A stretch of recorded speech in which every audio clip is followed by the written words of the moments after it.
Pour sa troisième édition, l'Open des artistes a pour thème les faits divers. Ce concours organisé par la Galerie L'Entrepôt en partenariat avec Monaco Télécom a réuni une sélection de 70 artistes soumis au vote des internautes. 3 d'entre eux ont été choisis. Le reste des sélectionnés provient d'un jury composé de professionnels. Ces œuvres sont exposées en ce moment et jusqu'au 26 février à la Galerie L'Entrepôt. Ce concours a le mérite de mettre en avant des artistes inconnus du grand public aux côtés de professionnels.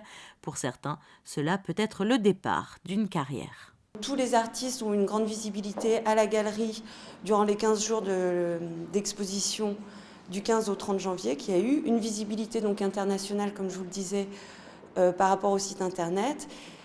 Et sur la deuxième phase du concours, donc les 30 artistes ont une visibilité aussi au niveau de la galerie, où là on va plus se concentrer en fait sur la personnalité des artistes aussi, parce qu'à la première phase, on gardait les artistes anonymes. Voilà l'intérêt de l'Open des artistes, c'est donc il y a des artistes professionnels, mais aussi il y a des jeunes artistes, des gens qui se lancent, il y a vraiment des personnes de tous les horizons.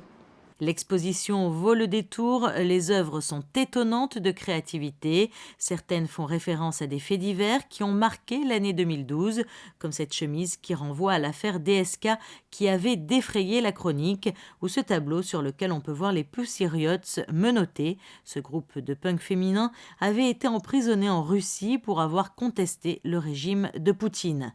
D'autres œuvres sont plus générales, elles ne se réfèrent pas à un événement en particulier, mais plutôt au fait que cette tranche de l'actualité fait partie de la vie quotidienne et que cela en devient presque banal.